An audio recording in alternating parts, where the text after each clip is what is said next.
안녕하세요. 서울대학교 보건대학원 환경보건학과의 김성윤 교수입니다.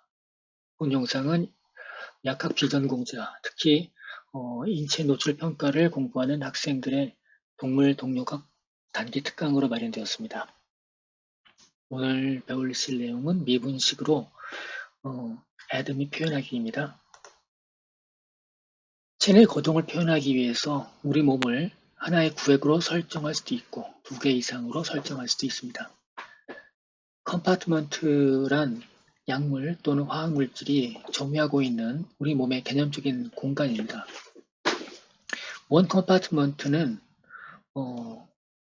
흡수가 일어나고 또 디스포지션, 여기서는 배설이 일어나고 있습니다. 여기 앞에 보이는 화살표가 흡수, 뒤쪽이 디스포지션, 배설을 나타내고 있는 것입니다. 투 컴파트먼트 모델에서는 센트럴 컴파트먼트와 페리페럴 컴파트먼트로 구성되어 있으며 이 두 구획 사이에 분배가 오고 가는 화살표로 연결되어 있습니다.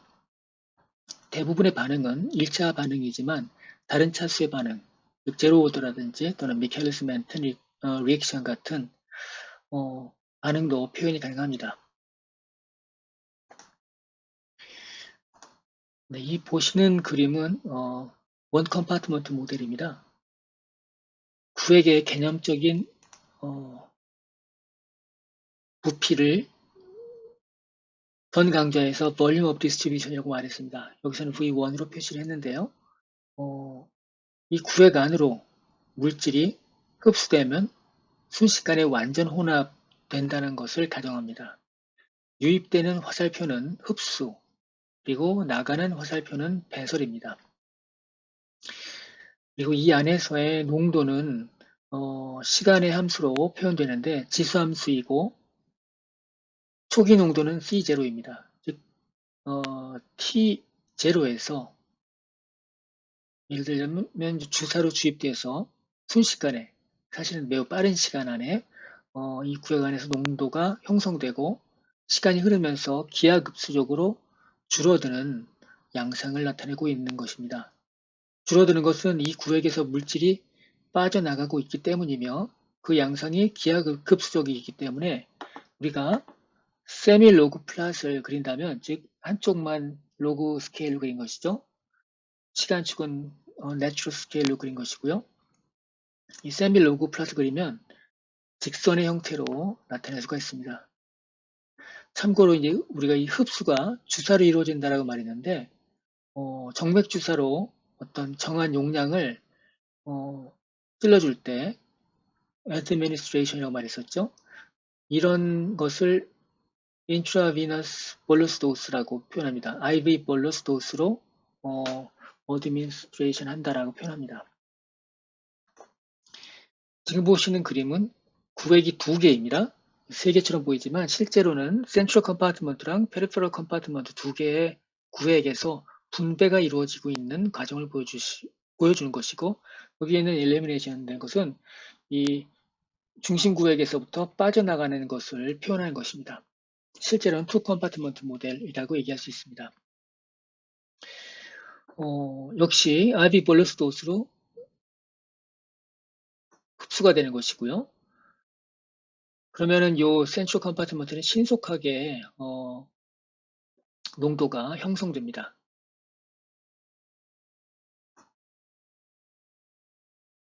요 인근 구획으로 센트럴 컴파트먼트에서 물질 이동할 수가 있습니다. 물론 확산에 의해서 이동하는 것도 생각해 볼 수 있지만 이 경우에는 1차 반응을 따라서 이동을 하게 됩니다. 시간이 흐르면서 두 구획은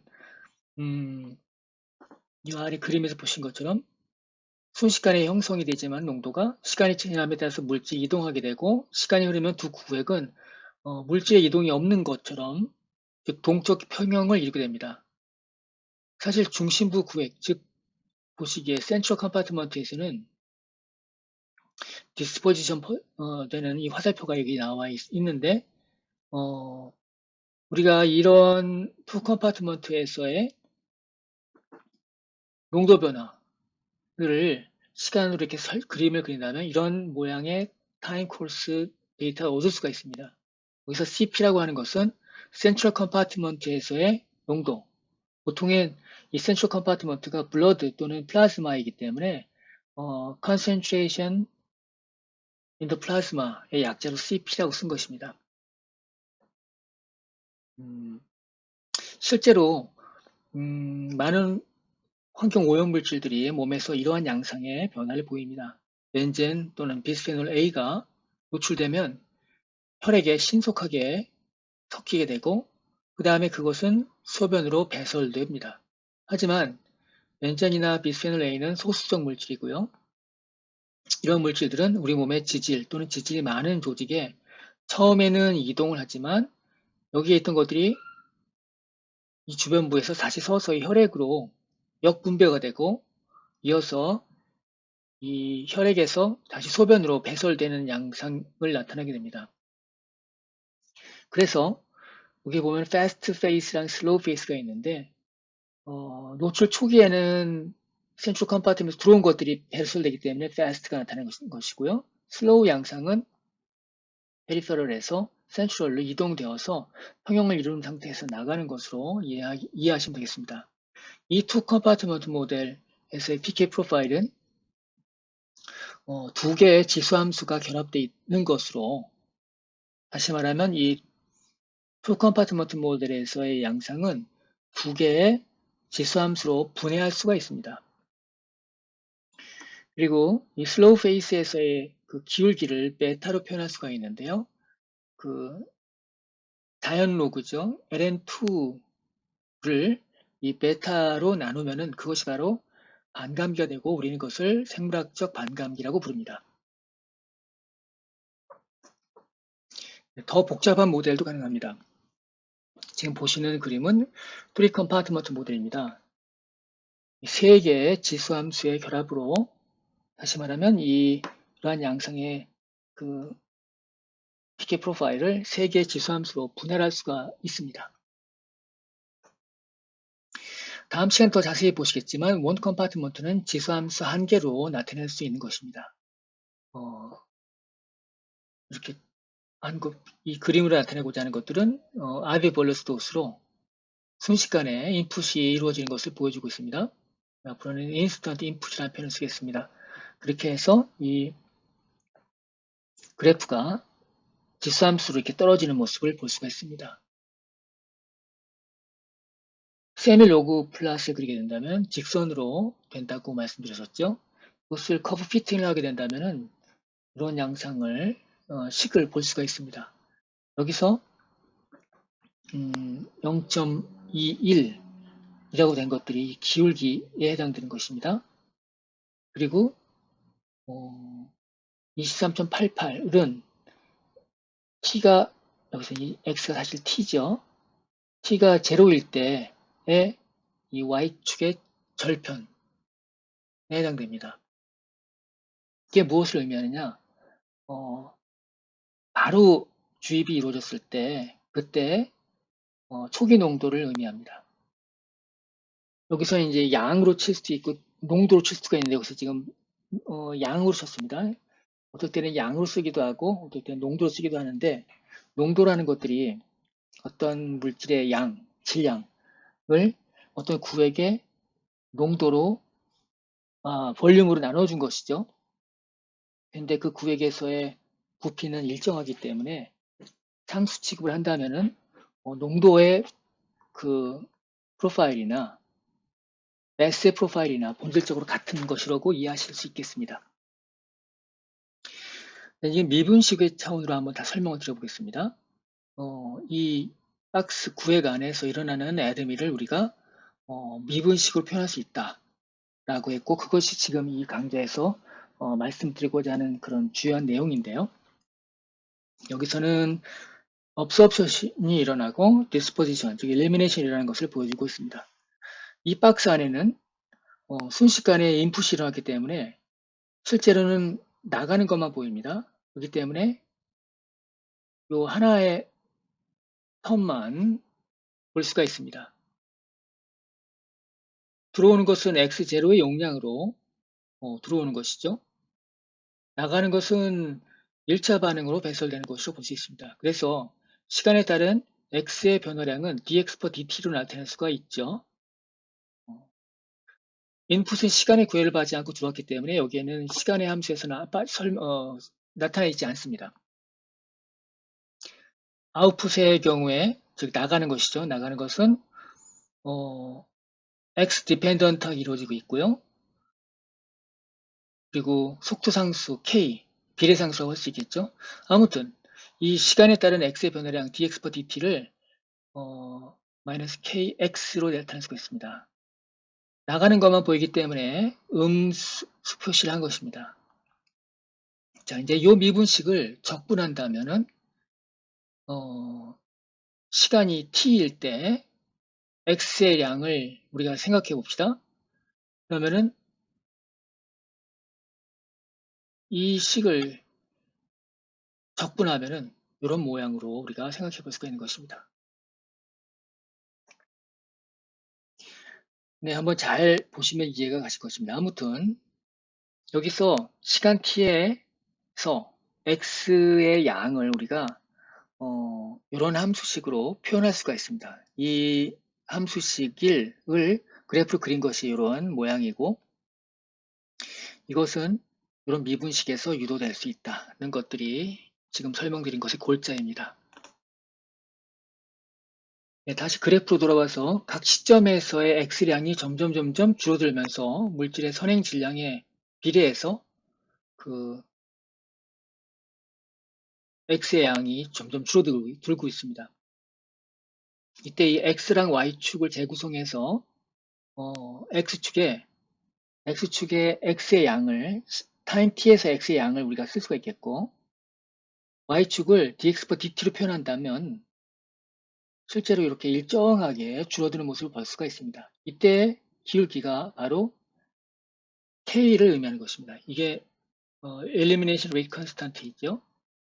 그래서 dx per dt는 잘못되어 있죠. 여기가 t가 아니라 여기가 x입니다. 네, 이렇게 표시할 수가 있고, 이때 k가 바로 여기 기울기로 의미하는 것입니다. 그리고 이 식을 풀면은 앞 슬라이드에서 이렇게 타임 t에서 x의 양을 이렇게 표시할 수 있다고 했습니다. x0는 바로 도수를 의미하는 것이 되겠죠.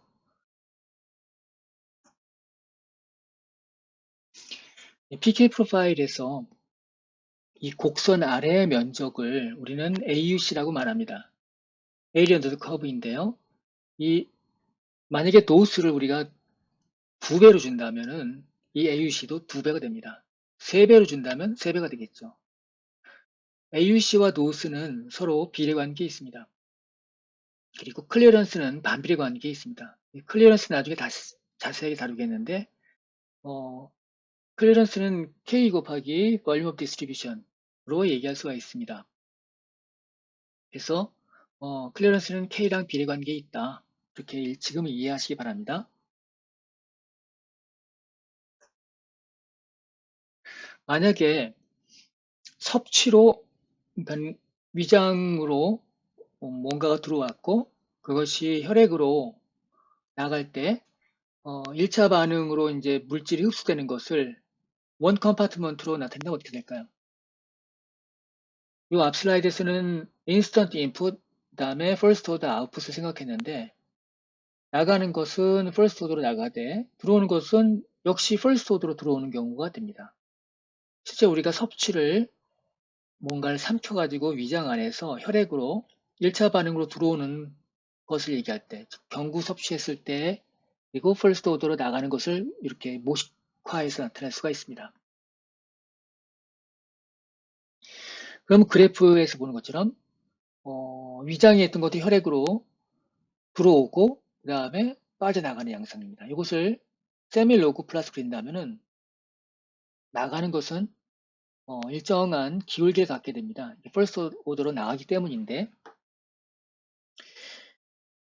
요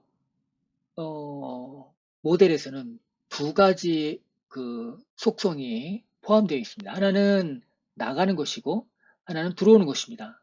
이게 나가는 것이고 들어오는 것이죠.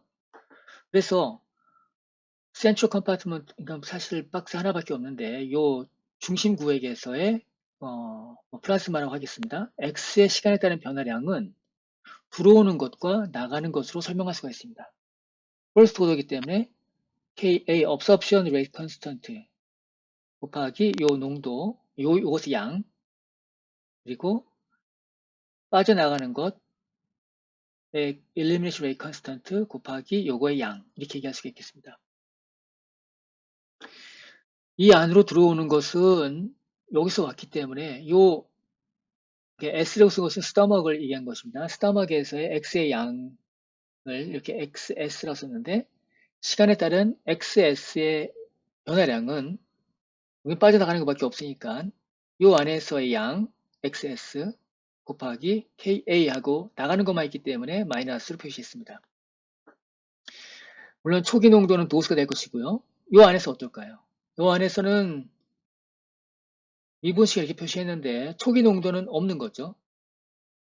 그러니까 위장 안으로 뭔가 들어왔어도 혈액에서 T0에서는 아무것도 없는 것입니다. 그 다음에 요 중심구역에서 뭔가가 배설되어 나가는 것, 나가는 것의 입장에서 본다면은 중심구역에서부터 나가는 것만 하게 되는 거죠. 여기도 잘못된 그림이 있네요. 어딘가 맞춰보세요. 나가는 것 입장에서 볼 때는 X2라고 표현하겠습니다. X2의 시간에 따른 변화량을 dx per dt로 표시할 수 있겠는데 요 입장에서 볼 때는 여기서 오는 것이니까는 받는 것이 되겠죠. 요거 입장에서 볼 때는 마이너스이지만 요 입장에서 볼 때는 플러스가 되겠죠. 네, 그렇게 볼 때 이제 나가는 것을 이렇게 표시하는 것이 정확한 표현이 될 것입니다. 네, 이제는 우리는 컴파트먼트 모델에서 어떻게 물질이 들어오고 나가는지를 미분식으로 표현할 수 있다고 말씀드렸고 연습을 한번 해보면 좀 더 정확하게 이해를 하실 수 있을 것 같습니다. 스타막에서 어떤 물질 드럭을 썼는데 X라고 합시다. 자, 요 X 편의상 스타막이라고 했었지만은 1번 구획이 있고 2번 구획, 3번 구획이 있는데 1번 구획에서 2번과 3번으로 이동하죠. 그리고 3번 구획은 여기서도 오는 것이 있지만 나가는 것도 있습니다. 요 1번 구획 입장에서 볼 때는 나가는 것만 존재하기 때문에 x1의 시간에 따른 변화량은 dx per dt로 나타날 수가 있고 그것은 요 1번 구획에 있는 물질의 양에 비례합니다.